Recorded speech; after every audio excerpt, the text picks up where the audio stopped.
Hello నమస్కారం sir. Kondaiah ఎప్పుడు వస్తావు? సార్ అదే చెప్తే కదా సార్ మీకు పెద్ద మనుషులు అంటే కాదని వాళ్ళంతా. అట్లా కాదు, పెద్ద మనుషులు లేకుంటే ఎట్లా మాట్లాడుతున్నావు? అది కాదు సార్, పెద్ద మనుషులు నాకు న్యాయం చేయరు, అది నాకు అది అందుకే మీకు అదే కదా నేను చెప్పింది. అవునా బా, నువ్వు నీకు నచ్చిన పిలుచుకొచ్చుకో, హైదరాబాద్ నుంచి పిలుచుకొచ్చుకో. పెద్ద మనుషులతోనే కాదు సార్, మాకు పెద్ద మనుషులు ఎంతసేపు ఉన్నా మమ్మల్ని వాళ్ళు ఇది చేస్తారు. నేనున్నా కదా ఈడ, నేనున్నా కదా. లేదు సార్, నేను చెప్పాను కదా సార్, అవసరం వస్తే లాయర్ తీసుకొస్తాను, మీరు ముందుకుంటానంటే తీసుకుంటాను. లాయర్ని కాకపోతే ఎవరినన్నా తీసుకురా, ఒక ఇద్దరు మనుషులు, నువ్వు పెద్ద మనుషులు తీసుకొచ్చుకోవాలి కదా. పెద్ద మనుషులతోనే కాదు సార్ మాకు, ఎందుకంటే పెద్ద మనుషులు మాకు అన్యాయమే చేసారు. ఇంకా మళ్ళీ కూర్చుంటే వాళ్ళు ఇంకా ఇంత అన్యాయం చేస్తారు. నేను చెప్తున్నా కదా, నేను అందరినీ కూర్చోబెట్టి దాన్ని సాల్వ్ చేస్తా, ప్రాబ్లం సాల్వ్ చేస్తా అని చెప్తున్నా కదా. వాళ్ళు విన్నారు సార్, మాకు తెలుసు. మొన్న నీవు ఇంటే మా మాట వినలేదని అన్ని, మొన్న కూడా వాళ్ళ మాట వినలేదని అంటారు సార్ వాళ్ళు. నీకు ఒక విషయం అర్థమవుతుంది, నేను ఒక డిఎస్పీ స్థాయిలో చెప్తున్నా. నీకు తలకాయ ఉండి మాట్లాడుతున్నావా, తలకాయ లేకుండా మాట్లాడుతున్నావా? చెప్పండి సార్. బ్రెయిన్లెస్ పిల్లలు ఉన్నాను నేను, ఇంత చెప్తున్నా. నేను డిఎస్పీని మాట్లాడి చెప్తున్నా, నేను మాట్లాడుతున్నట్టు నా ముందు ఎవరు మాట్లాడతారు? నా ముందు ఎవరు మాట్లాడతారు? నేను న్యాయం చేస్తా అని చెప్తున్నా. రెండు పార్టీలు కూర్చోబెట్టి న్యాయం చేస్తా అని చెప్తున్నా. కూర్చోబెట్టి మాట్లాడతా అని చెప్తున్నా. సార్ వాడు ఒకడు భాస్కర్ రెడ్డి ఆ కొండల్లో అన్నట్టు ఉన్నారా, వాళ్ళు నన్ను సబ్స్క్రైబ్ చేస్తారు సార్. వాళ్ళు భూమితే మంత్రి పేరు చెప్తారు. భాస్కర్ రెడ్డి రాని, కొండలరావు రాని, ఎవరైనా నా దగ్గర నేను ఏం చెప్తే అది వినాలే. వాళ్ళు నన్ను బర్బాద్ చేస్తున్నది వాళ్ళు ఇద్దరు సార్. మా ఇద్దరి మధ్యలో వాళ్ళు మా ఇద్దరి మధ్యలో నిజంగా గొల్లోళ్ళని చూసి వాడు మొన్న పెళ్లిలో కూడా అన్నాడు, మీ గొల్లోళ్ళకి ఏం తెలుసు అని. వాళ్ళ వీడియోలు కూడా ఉన్నాయి. నేను ఒకటి చెప్పేది విను. ఇప్పుడు మీరిద్దరు పిల్లనిచ్చుకున్న వాళ్ళు మీరిద్దరు, వాళ్ళు పక్కకుండేటోళ్ళు వాళ్ళు పక్కకుంటలేరు సార్, పక్కకుంటలేరు. వాళ్ళు వచ్చి మా పెళ్లిలో వచ్చి మా క్యాస్ట్ తో వాడు తిట్టిన వీడియోలు కూడా ఉన్నాయి. యూజ్లెస్ లో నేను చెప్పేది అర్థమవుతున్నా? అర్థం కాదు. నేను మాట్లాడుతా అంటే నువ్వు మళ్ళీ అట్లా మాట్లాడతావు. మాట్లాడతా అని చెప్తున్నా కదా. కాదు సార్, వాళ్ళు ఎవరు తెచ్చుకుంటావో ఇద్దరు పెద్ద మనుషులు తెచ్చుకో. ఎవరు లేకుండా నువ్వు నేను రాను సార్, నువ్వు మాట్లాడతారంటే నేను ఎట్లా మాట్లాడతానా? నీ పంచాది పెద్ద మనుషులతో నాకు న్యాయం జరగదనే కదా సార్ చెప్పేది. అడ్వకేట్ని తీసుకొచ్చుకో హైదరాబాద్ నుంచి తీసుకొచ్చుకో. ఎవరినన్నా తీసుకొచ్చుకో, నువ్వు హైదరాబాద్ తీసుకొచ్చుకో. నేను పిలుస్తా, నేను ఇద్దరు ముగ్గురు పిలుస్తా. వాళ్ళని మిమ్మల్ని కూర్చోబెట్టి మాట్లాడి. ఇప్పుడు నేను ఒక్కరిని మాట్లాడితే నేను బదనామైతా. ఇప్పుడు నువ్వు ఉండాలి, వాళ్ళు ఉండాలి. లేకుండా వాళ్ళు లేకుండా నేను మాట్లాడతారంటే నేను ఎట్లా మాట్లాడతా? మీ పంచాయతీ ఫాల్తూ పంచాయతీ, థర్డ్ క్లాస్ పంచాయతీ మీది. వాళ్ళు థర్డ్ క్లాస్ కానీ మా పానాలు తీస్తున్నాడు కదా సార్. నువ్వు సకమైన వాళ్ళు నీ ప్రాణం తీస్తున్నారు కానీ ఇవన్నీ వద్దు. నువ్వు రా ఈడికి, నేను మాట్లాడతాను చెప్తున్నా. ఫస్ట్ సార్ వాళ్ళకి నోటీసులు ఇవ్వండి సార్ అంటే మీరు మా ఎంత పడారు సార్ వాళ్ళకి నోటీసులు. భాస్కర్ రెడ్డి గారు చెప్పరా, ఇవన్నీ కథలు చెప్పగలరా? నువ్వు వస్తావా రావా? నాకు ఇది ఒకటే చెప్పా సార్. ఇప్పుడు మేము అడిగిందని సమాధానం చెప్పు. పనికి మాలరా, నోటీసులు ఇవ్వండి అని మేము చెప్తే మీరు నోటీసులు కాదురా, నేను అన్ని ఇస్తా. నేను అడిగిన దానికి చెప్పు. నువ్వు మొన్న చెప్పిపోయినావు కదా, నాకు వస్తా సార్ అని చెప్పినావు కదా. సార్ నేను వస్తానన్నా, మీరు నోటీసులు ఇవ్వమని మేము తిరిగినాం ఎస్పీ దాకా కూడా.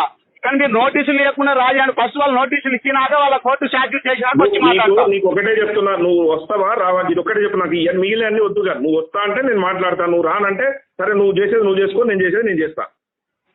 ఏం చేస్తారు సార్? ఒకవేళ సమ్ చేస్తారు అంతే కదా, అంతకన్నా ఏం చేస్తారు చెప్పండి. చంపాల్సిన అవసరం మేమేం చేస్తాం రా? నిన్నెందుకు చంపుతాం? కొండలరావు భాస్కర్ రెడ్డి అనేటోడు మంత్రి అని చెప్తున్నారు. మీరు కూడా వానికి నోటీసులు ఇవ్వంటే మావేమో కోర్టుకి వేసిండ్రు, షార్టేజ్ చేసిండ్రు. వానికి నోటీస్ ఇవ్వకుండా మమ్మల్ని రాజీకి అంటారు. వాళ్ళకి నోటీస్ ఇచ్చినాక మాట్లాడదాం.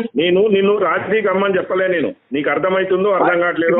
నీకు అర్థమైతే నీవు మొన్న 2 గంటలు మాట్లాడినా నీతోని లేదా నాకైతే అర్థం కావట్లేదు. ఆ రోజు కూడా ఇదే చెప్పినా సార్, నేను పెద్దాంతులతో అరాను సార్, ఏదైనా మీరు చెప్తే ఇంటా అని చెప్పిన.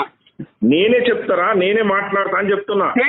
మాట్లాడతా సార్. ఇప్పుడు ఆ అమ్మాయి పిటిషన్ వేసుకోను కేసులో విత్డ్రా కోసానికి కోర్టులో పిటిషన్ వేసుకున్నాక మాట్లాడదాం. ఒకవేళ జడ్జి పిటిషన్ ఓకే అని అంటే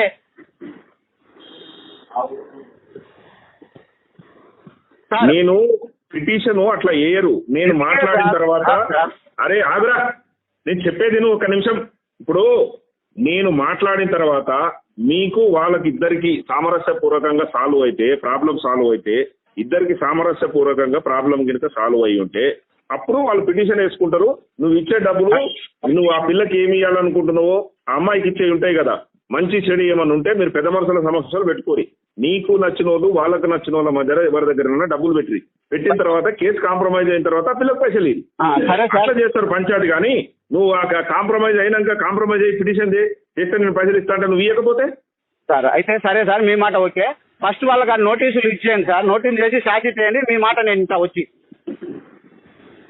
ఇగో చూడు, మనిషిని ఒక ఆఫీసర్ తో మాట్లాడుతున్నావు, ఇరిటేషన్ తిప్పేకు, మనసుకి ఎక్కువ సరే irritation సార్, ఇప్పుడు తిప్పేకు. మేము ఏ బాధలు ఉన్నాం మీకు తెలుసు కదా సార్. మా మీదకి వచ్చి వాళ్ళు మా మీద దారి చేసి మా మీద కోర్టు చుట్టూ చెప్తున్నారు. వాళ్ళకి నోటీసులు అరే, నీ ఇవ్వడానికి ఇష్టం మీరు రా, ఇంత రాకు చేస్తున్నారు. నీకు రావాలని ఉంటే రావద్దు అనుకుంటే రావాకు, నువ్వు వచ్చిన రోజే మాట్లాడతా అంటే మంచిగా. ఇప్పుడు నోటీసులు ఇయ్యరా సార్? అరే నేను ఇస్తా, అన్ని ఇస్తారా? ఇచ్చినాక కాంప్రమైజ్ కొరకే మాట్లాడుతున్నాము, నోటీసులు గురించి ఎందుకు మాట్లాడుతున్నాను? సార్, నేను కేసే కాంప్రమైజ్ గురించి మాట్లాడతా రమ్మని చెప్తున్నా, మళ్ళీ నోటీసుల గురించి ఎందుకు మాట్లాడుతున్నావు అంటున్నా నేను. ఇప్పుడు వాళ్ళు ఊళ్ళో ఏం మాట్లాడుతున్నారో మాకు తెలుసు సార్. మీరు నోటీసులు ఇచ్చినాక మీరు పిలిస్తే నేను రాకపోతే అడుగుండి. వాళ్ళ నోటీసులు ఎంత చేపిస్తాం రా? నోటీసులు నేను ఎగుసబెట్టి 2 నిమిషాలలో నేను నోటీసులు సంతకం పెట్టి ఇస్తాం. నోటీసులు పెద్ద సమస్యనా అదేమన్నా?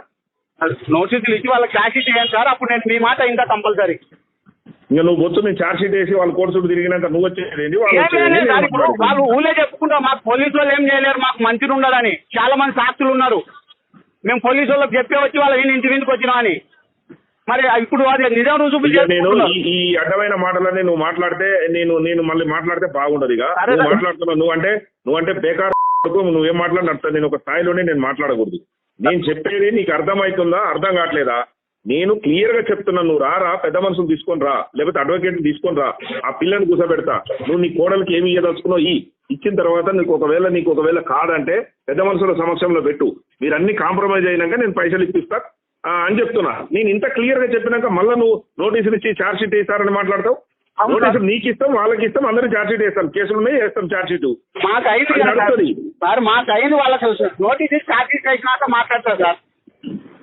సరే మంచిది, ఇంకా నువ్వు రావులే.